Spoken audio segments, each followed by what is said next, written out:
Hey everybody, George Barnett here. I'm a real estate agent here in eastern Idaho.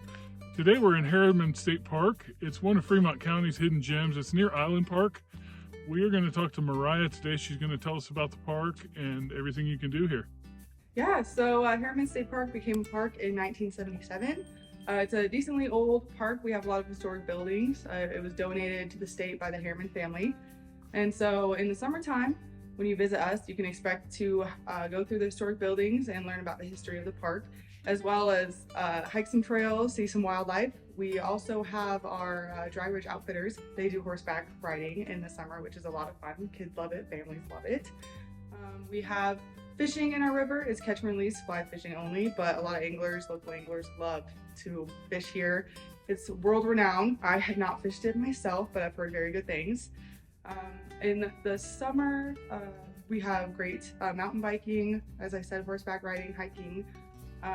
Some of the trails are more extreme than others, so it's a nice variety depending on what you're looking for. In the wintertime, we're a year-round park, so in the winter we're still very active. We groom all of our trails. So we have cross-country skiing, skate skiing, we have snow bikes that like to come out and visit us as well. It's all non-motorized, so it is going to be just you and your equipment.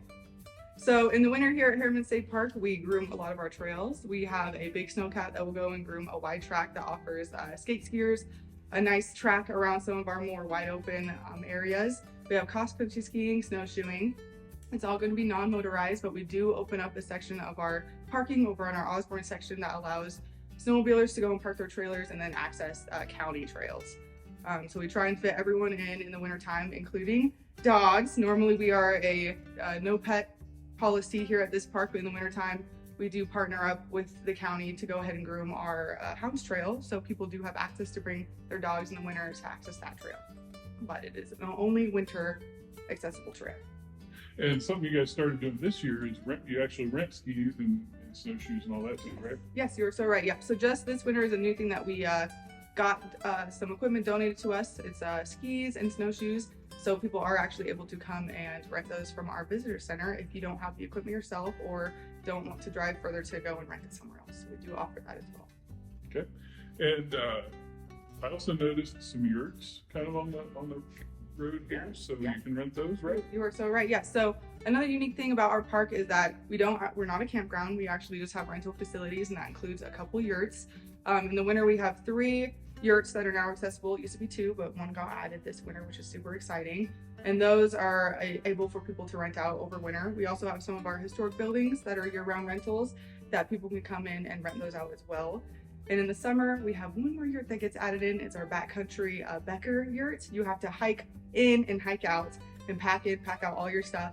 And that one's super fun. A lot of people get to see a lot of wildlife out there, bears, elk, and that's a fun summer one only. But okay, awesome.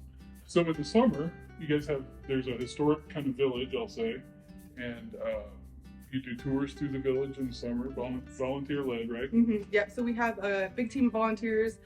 Historically, what they've done is guide people through the historic buildings and lay out the rich history that they all offer. We are going to possibly try something new this summer. It's still kind of up in the air with what we're trying to decide, but we want to give people access to the buildings just as they come. Sometimes it can be really hard for people to fit their schedule to the tour times that we offer. So we're still going to offer tours at certain times. We're also talking about just opening up the buildings and allowing people to go through them at their leisure. And then we are offering some of our buildings. The Harriman Cottage is now an online resource that people are able to go online and access and do a virtual tour through that. And so hopefully that will continue to extend to all of our buildings as we get more funding for that. So can you tell us some about some of the rules of the park and things people should remember while they're here? Yes, definitely. So we want you to make sure to be considerate when you visit our park and be respectful of others. We do have quiet hours if you are staying here. We also hope that you keep our park clean just as you find it. It's especially important year-round, but especially important in the summer because we do have bear activity here. So we ask that you always keep your trash contained, and if you are staying in the yurts, especially Becker, you need to pack it in and pack it out if trash cans aren't available. We do have our bear canisters that are a resource for you to use. And if you need, we can also come and pick up your trash for you, but we just want to make sure that you try and keep that all contained because the bears will stick around if they have access to trash.